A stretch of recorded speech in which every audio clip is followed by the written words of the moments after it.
So welcome to Shukla study point. आप सभी का स्वागत है आपके अपने YouTube channel Shukla study point में। दोस्तों, आज के वीडियो के अंतर्गत मैं बात करूंगा एक ऐसे टॉपिक्स के बारे में, एक ऐसे मुद्दे के बारे में जो कि हर स्टूडेंट की बहुत बड़ी समस्याओं में से एक है। और वह समस्या जो है आपकी कि कथन आखिरकार जो विद्वानों के द्वारा, विभिन्न विद्वानों के द्वारा हर एक सब्जेक्ट में, चाहे वो बीए का छात्र हो या बीएससी का छात्र हो या बीकॉम का छात्र हो, अगर आप लिखित परीक्षा देते हैं, ऑब्जेक्टिव परीक्षा देते हैं, किसी भी प्रकार की परीक्षा देते हैं, तो उसमें एक प्रकार से एक ऐसे प्रश्न पूछे जाते हैं जो कि एक प्रकार से कैसे होते हैं, जैसे पूछ लिया गया, अगर आप लिखित परीक्षा दे रहे हैं तो आपसे पूछा जाता है कि किसी चीज़ की परिभाषा को लेकर के बात पूछ ली कि हाँ इसकी परिभाषा दीजिए।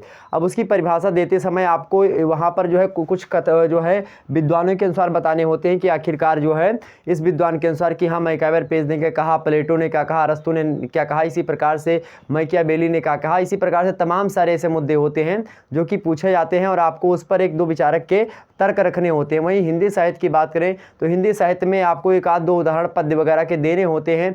वहीं जब आप गद्य में जाते हैं तो गद्य में आपको एक आध दो एक प्रकार से जो है कथन वगैरह, लाइन्स वगैरह लिखनी होती हैं। तो इन सभी मुद्दे के बारे में चर्चा करेंगे। आखिरकार क्या यह लिखना ज़रूरी होता है, और लिखना अगर ज़रूरी होता है तो इनको हम कैसे याद कर सकते हैं, इसकी ट्रिक, घमासान ट्रिक के बारे में आपको बताने का प्रयास करेंगे। वीडियो में अंत तक बने रहेंगे, बड़े ही आसानी से सारी चीज़ें आपकी समझ में आएंगी।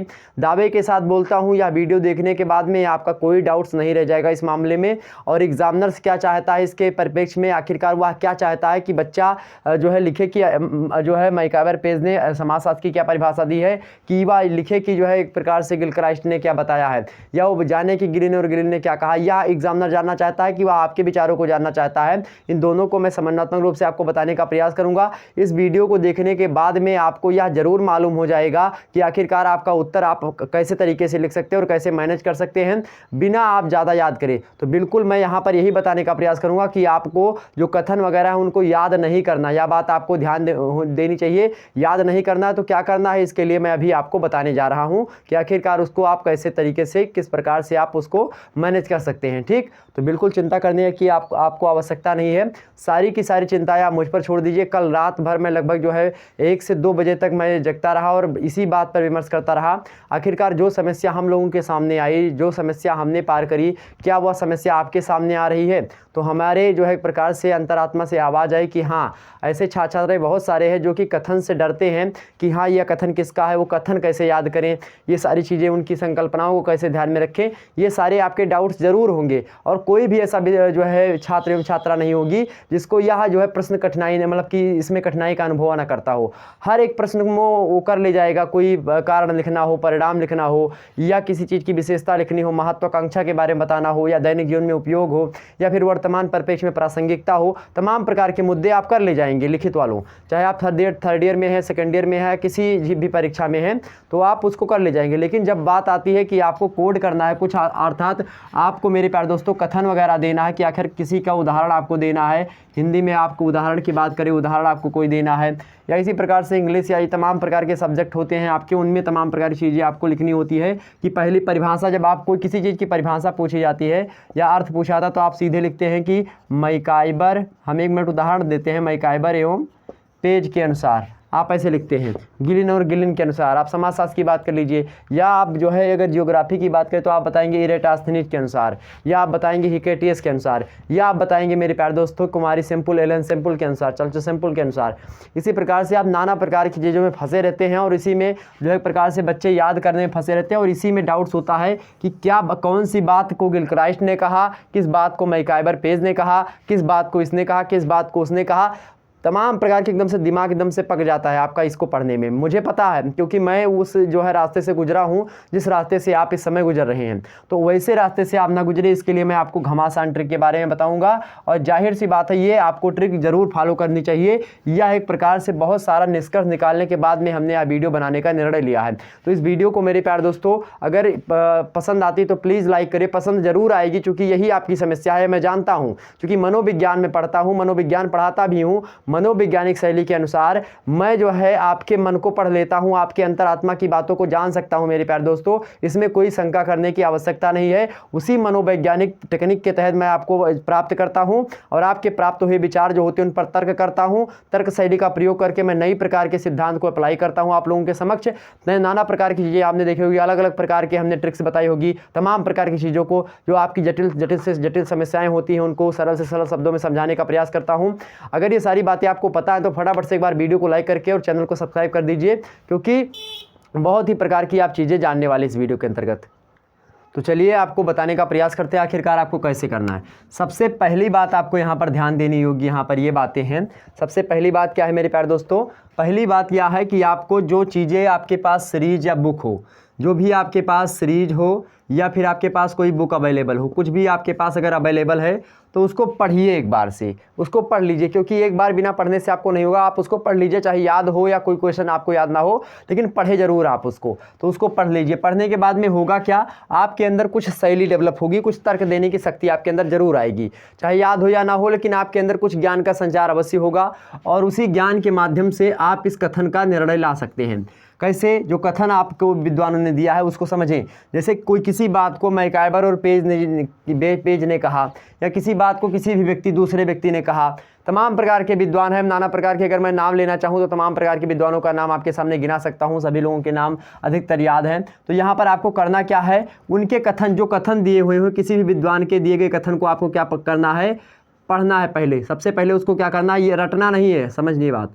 इसको सबसे पहले आप पढ़िए, बड़े ही ध्यान समझिएगा। सबसे पहले इसको पढ़ना है। पढ़ने के बाद में आखिरकार ये क्या चीज़ें कहना चाह रहा है, आखिरकार कोई भी विद्वान है तो वह विद्वान क्या आपको जब बताना चाह रहा है, क्या उस टॉपिक के बारे में वह नया दे रहा है, क्या उस टॉपिक के बारे में वह जब बताना चाह रहा है हमको, क्या नया दे रहा है जो कि अन्य विद्वान नहीं दे पा रहे हैं हमको। तो ऐसी बातों को, उनमें से हमको क्या करना है, ध्यान रखना है उन बातों को। तो क्या कहना चाह रहा है, इस बात को जब आप उसमें पता कर लेंगे, आपको उनकी भाषा नहीं कि हाँ वो जटिल भाषा का प्रयोग किया, कि लिखा है कि समाज सामाजिक संबंधों का जाल है, तो आप उसी प्रकार से लिखे समाज सामाजिक संबंधों का जाल है। क्या आप लिख सकते हैं समाज जो है संबंधों की व्यवस्था है। यह भी मैकाइबर पेज ने कहा, क्योंकि उन्होंने कहा समाज सामाजिक संबंधों का जाल है, उन्होंने टेक्निकल शब्दावलियों का प्रयोग करके कहा। लेकिन आप भी तो वही बात करें कि समाज क्या होता है, संबंधों की व्यवस्था होती है, सिंपल सी बात है। वह भी वही बात कह रहे हैं, आप भी वही बात कह रहे हो। तो उसमें कोई चिंता करने की बात नहीं कि जो मैकाइबर पेज ने कहा, जो अगस्त कॉम्टे ने कहा, जो आपके गिलक्राइस्ट ने कहा, जो आपके गिलिन और गिलिन ने कहा, क्रो एंड क्रो ने कहा, या इसी प्रकार से तमाम प्रकार के लोगों ने कहा, गेट्स ने कहा, और उसके बाद में रूसो ने कहा, लॉक ने कहा, हॉब्स ने कहा, या जो है द्वारिका प्रसाद तिवारी जी ने कहा, डॉक्टर रामचंद्र शुक्ला जी ने कहा, या इसी प्रकार से आचार्य हजारी प्रसाद द्विवेदी जी ने कहा, डॉक्टर नगेन ने कहा। जो भी व्यक्ति हो आपके, तो वहां पर आप समझने का प्रयास करें कि उनके विचार आपको पढ़े होने चाहिए। तो आप उनके कथनों को पढ़ें, कथन आखिरकार उनका क्या कहना चाह रहा है उसको आप अपनी भाषा में लिख सकते हैं। क्या आप पूछेंगे सर जी, क्या अगर आप उनकी हम अपनी भाषा में लिखेंगे क्या नंबर मेरा कट जाएगा? बिल्कुल नंबर नहीं कटेगा। क्यों कटेगा भाई? आपका अगर वो व्यक्ति वही बातें कह रहे हैं, टेक्निकल शब्दावलियों में वही बात आप भी बता रहे हो, लेकिन बातें तो एक ही है ना। तो आप अगर अपनी भाषा में जो भी कथन लिखा हुआ है उसको आप अपनी भाषा में कन्वर्ट करके लिख सकते हैं वहाँ पर बड़े आसानी से। बस समझिए वो कहना क्या चाह रहे हैं, और आपको करना क्या है, 2-3 विद्वानों के कथन को आप 2-3-4 बार पढ़ लीजिएगा। उसके बाद में उन्हीं से आप एक अपनी परिभाषा बनाने का प्रयास करें।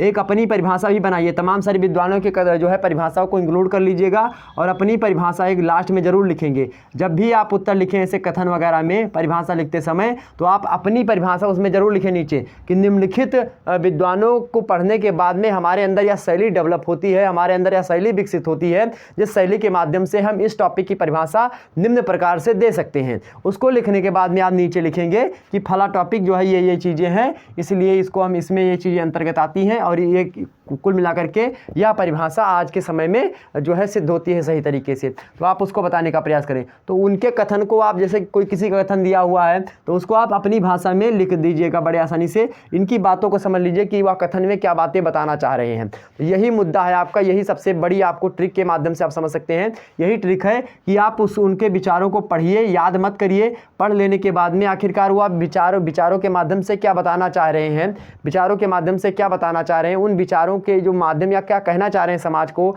या क्या उस टॉपिक के बारे में क्या कुछ नया देना चाह रहे हैं, तो उन मुद्दों को पकड़िए और एक आध की पॉइंट पकड़ लीजिए, उसकी पॉइंट को उसमें शामिल करने का प्रयास कर दीजिए। ठीक, तो मतलब अगर उसका आपका कहना में एक ही होगा। क्या यहीं पर प्रश्न उठता है कि क्या सर जो एग्जामिनर्स होते हैं यानी कॉपी चेक करने वाले होते हैं, क्या उनको सारी बातें पता होती हैं कि अगस्त कामटे ने समाज के बारे में क्या कहा, या तो तमाम सारे विद्वानों ने, अलग अलग विद्वानों ने क्या कहा, तो क्या समस्त विद्वानों की परिभाषाएं उनको रटी होती हैं कि किस विद्वान ने कौन सी परिभाषा दी है? बिल्कुल नहीं रटी होती हैं। क्या बिल्कुल नहीं रटी होती हैं। आपको बड़ी ही चतुराई से क्या करना है, आपको अगर कोई भी परिभाषा किसी विद्वान की अगर याद है तो उसको आप ऐसे लिखने का प्रयास करें। अगर आपको उनका मान लेते हैं कि किसी विद्वान का आपको नाम नहीं पता है और बाई चांस ऐसी कैटेगरी आपके सामने ऐसी स्थिति आती है कि विद्वान का नाम नहीं आपको याद आ रहा है लेकिन आपको परिभाषा याद है, किसी तरीके से आपको परिभाषा याद हो गई है और विद्वान का नाम नहीं याद आ रहा, तब क्या करेंगे इसी स्थिति में? तब क्या करेंगे कि एक प्रकार से आप लिखेंगे विद्वानों का कथन है या विद्वानों ने ऐसा कहा है निम्न टॉपिक के संदर्भ में, या फिर इस जो है टॉपिक के या समाज की परिभाषा देते हुए विद्वानों ने कहा। क्या लिखेंगे? विद्वानों ने कहा है, या फिर लिखेंगे विद्वानों ने उचित ही तर्क दिया है। क्या लिखेंगे? विद्वानों ने उचित ही तर्क दिया है कि फला टॉपिक फला को कहते हैं। ऐसे समझ में आ रही बात है ना? तो ये समझने का प्रयास करें। अगर आपको बाई चांस विद्वानों का नाम भूल गए, विद्वान का नाम या आपकी खुद की परिभाषा है, तो उसमें आप यह बना सकते हैं आसानी से कि विद्वानों ने इस टॉपिक के संदर्भ में यह बातें बताई हैं जो कि निम्न प्रकार से हैं या इस प्रकार से हैं। आप उसको वहाँ पर लिख दीजिएगा।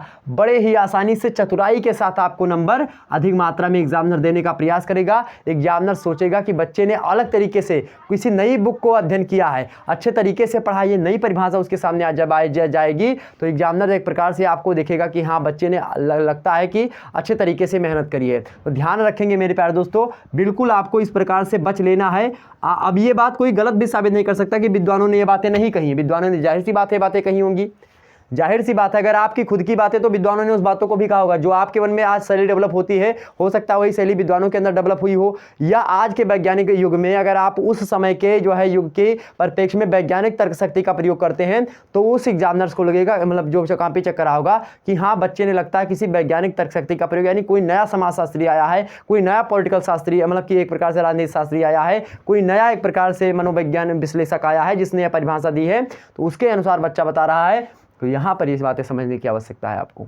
ठीक, मैंने बहुत विश्लेषण किया मेरे प्यारे दोस्तों, रात भर बैठ करके, तब यह बातें आपको बताने का प्रयास करता हूँ। वहीं ऑब्जेक्टिव वालों से आपसे पूछता है कि यह कथन किसका है, आपको ऑप्शन में देता है, तो उसके लिए आपको एक आध की पॉइंट्स याद करने होंगे। की पॉइंट्स मतलब कि जब कोई भी विद्वान परिभाषा देते हैं तो विद्वानों की परिभाषा ध्यान रखेंगे एक दूसरे से मैच नहीं होती है, थोड़ी थोड़ी अलग वो परिभाषा देंगे। एक ही बात कहेंगे सभी लोग लेकिन थोड़ी थोड़ी अलग करके देंगे। उसमें आप एक आध की पॉइंट ध्यान रखेंगे। की पॉइंट जो होते हैं, जैसे किसी चीज़ की व्यवस्था के सामाजिक, मतलब कि समाज क्या है, सामाजिक संबंधों का जाल है। यहाँ पर समझिए जाल, तो जाल शब्द का प्रयोग किसने किया आप समझ लीजिए। जाल, तो जाल किसने प्रयोग किया आप समझिए, मैकाइवर पेज ने। क्या? मैकाइवर पेज ने। तो इसको आप रख लिए कि जाल शब्द जब भी आएगा तो मैकाइवर पेज हम जानेंगे।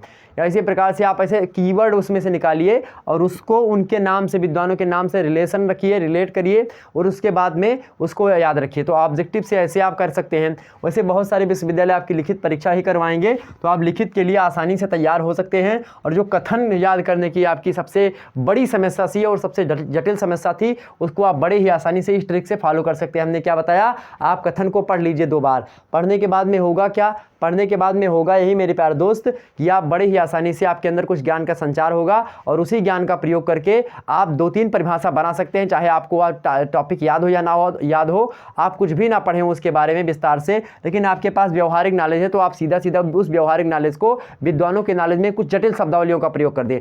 और ध्यान रखें जब भी विद्वानों के कथन में लिखें, जब भी विद्वानों को कथन को लिखें तो एक आध दो तत्सम शब्दावली का अवश्य प्रयोग करें।